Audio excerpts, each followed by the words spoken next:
In the vast windswept grasslands of Central Asia, a force of nature was born, Genghis Khan. The name itself echoes through the corridors of history, synonymous with conquest, power, and an empire that stretched further than any before it.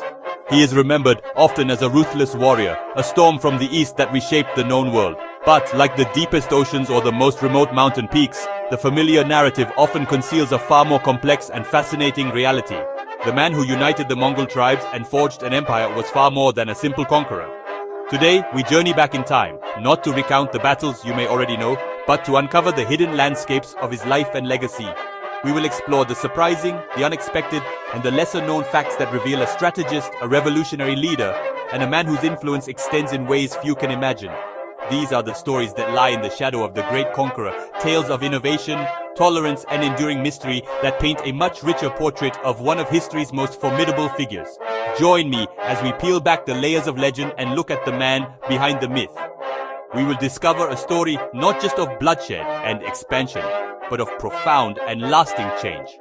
From his brutal, unforgiving childhood to the sophisticated systems he created, we will see how a single individual, forged in the crucible of the Mongolian steppe, could alter the course of human civilization forever. Prepare to see Genghis Khan in a new light. Long before the name Genghis Khan inspired fear and awe, there was a boy named Temujin, born into a world of brutal, unforgiving hardship. His early life was not one of privilege, but of a desperate struggle for survival on the vast, open steppe. This unforgiving environment was his first teacher, instilling in him a resilience that would define his entire existence. When he was just a child, his father, a minor tribal chief, was treacherously poisoned by a rival clan. This single act of betrayal plunged Temujin's family into a terrifying new reality. They were no longer respected, they were outcasts. Abandoned by their own clan and left to fend for themselves, Temujin, his mother and his siblings faced starvation and the constant threat of attack from both human rivals and the harsh elements. The steppe, which offers sustenance to the strong, shows no mercy to the weak. In this crucible of suffering, Temujin learned his first and most vital lessons about power, loyalty, and the cruel nature of the world. He hunted, he foraged, and he learned to anticipate the movements of his enemies. The boy was being forged into something harder than iron, shaped by the relentless pressures of his environment.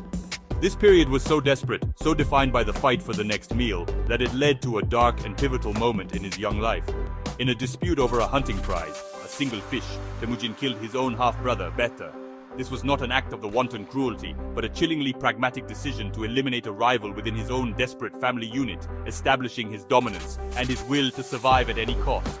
It was a grim foreshadowing of the leader he would become, one who understood intimately that in the struggle for life and later for an empire, only the most resolute could prevail. As Temujin's power grew, and he began the monumental task of uniting the disparate warring Mongol tribes, he faced a critical challenge. The old world, the world that had cast him out, was built on a fragile framework of aristocracy and bloodlines. Leadership was a birthright, passed down through generations regardless of competence or character. But Genghis Khan, a man who had risen from nothing, saw the inherent weakness in this system. He had witnessed firsthand how nepotism and inherited status bred complacency and incompetence. He knew a new way was needed to build an army and an empire that could not be broken. And so, he initiated a revolutionary concept, one that struck at the very heart of nomadic tradition, promotion based on merit. In the armies of Genghis Khan, a man's worth was not determined by who his father was, but by his skill, his bravery on the battlefield, and above all, his unwavering loyalty. A common shepherd with a keen strategic mind could rise to command thousands, while the son of a powerful chief who proved cowardly or inept would be cast aside. This was a radical departure from the established order, and it was the key to his success. This meritocracy transformed his fighting force. It fostered a culture of intense loyalty, not to a clan or a family, but directly to him, the man who gave them the opportunity to prove their worth. His most famous generals, the four dogs of war like Jebe and Subutai, were not from noble backgrounds, but were chosen for their exceptional abilities. This system ensured that his military was led by the very best, a sharp, disciplined, and highly motivated force that consistently outmaneuvered armies that were often larger, but were crippled by internal rivalries and incompetent aristocratic commanders. The name Genghis Khan almost universally conjures images of ruthless conquest and cities razed to the ground. His reputation as a merciless warrior is, in many ways, well earned. Cities that defied him were indeed met with terrifying retribution. Yet, coexisting with this brutality was a surprisingly pragmatic and sophisticated policy of religious tolerance, a practice virtually unheard of in his time. While Europe was embroiled in crusades and religious persecution was commonplace across the world, Genghis Khan took a remarkably different approach to the diverse faiths within his rapidly expanding empire. He himself was a Tengrist, believing in the eternal blue sky, a traditional shamanistic faith of the steppes. However, he understood that his subjects followed many different paths. He encountered Buddhists, Muslims, Christians, and Taoists, and rather than forcing them to convert, he saw the value in allowing them to practice their beliefs freely. He believed that a happy, spiritually fulfilled populace was a stable populace.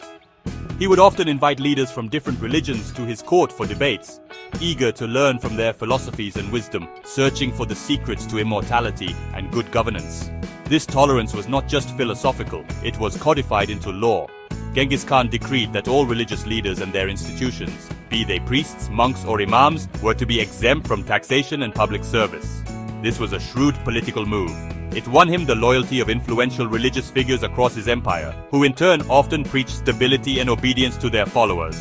It ensured that the spiritual fabric of the conquered lands remained intact, reducing resentment and making them far easier to govern. It was a remarkable paradox, a conqueror known for destruction who was also a protector of faith.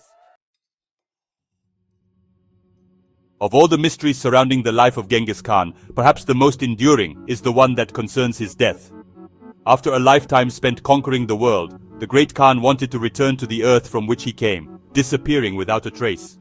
He commanded that his burial place be kept an absolute secret, an unmarked grave hidden somewhere in the vastness of the Mongolian landscape. This was not to be a grand mausoleum or a pyramid to announce his glory for eternity, but a return to anonymity, a final merging with the land he so deeply revered.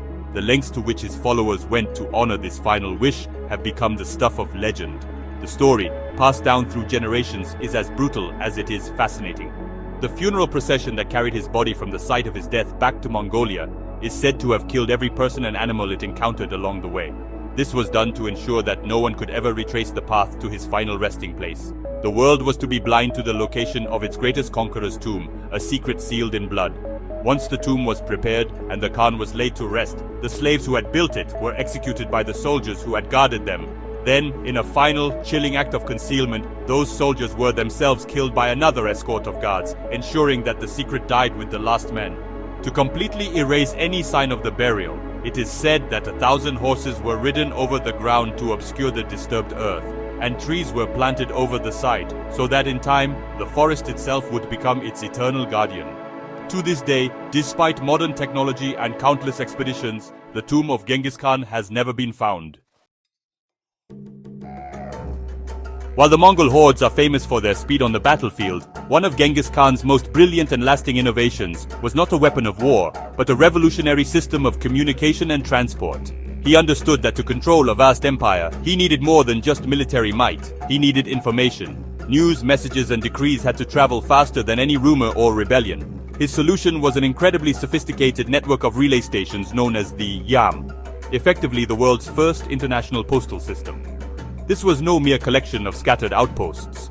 The YAM was a highly organized and state-funded infrastructure, a logistical masterpiece.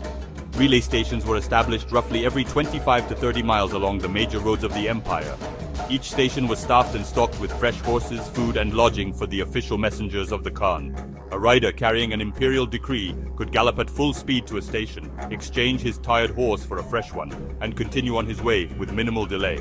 This allowed messages to travel across the continent at an astonishing speed, sometimes over 200 miles in a single day. The YAM was the nervous system of the Mongol Empire. It allowed the Khan to govern from afar, to move troops with incredible efficiency, and to receive intelligence from the farthest corners of his domain. It was also used by merchants and important foreign visitors, like Marco Polo, who marveled at its efficiency. This network not only unified the empire, but also fostered unprecedented trade and cultural exchange between East and West. It was a testament to Genghis Khan's genius, not just as a conqueror, but as an administrator and a visionary who understood that in the end it is communication that truly binds a world together. As we have seen, the story of Genghis Khan is far more intricate than a simple tale of conquest. While his military campaigns undeniably reshaped the world through force, his legacy is equally defined by his incredible foresight and innovation. The man remembered for tearing down walls was also a builder of systems, a meritocracy that empowered the talented, a policy of tolerance that pacified an empire, and a communication network that connected continents. He was a force of nature, yes, but a constructive one, as well as a destructive one, planting the seeds of a new global order. His influence did not end with the fall of his empire. The Yam system laid the groundwork for modern postal services.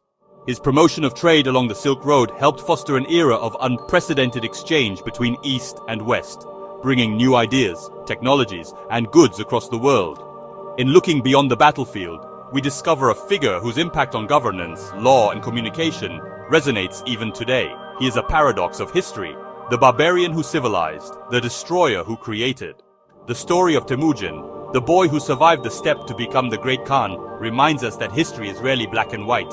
It is a complex tapestry, woven with threads of brutality and brilliance, of destruction and innovation. The shadow he cast was long, but within it, surprising light can be found. Now I'm curious to hear from you. Which of these facts about Genghis Khan surprised you the most? Was it his humble beginnings, his religious tolerance, or the mystery of his final resting place? Let me know in the comments below.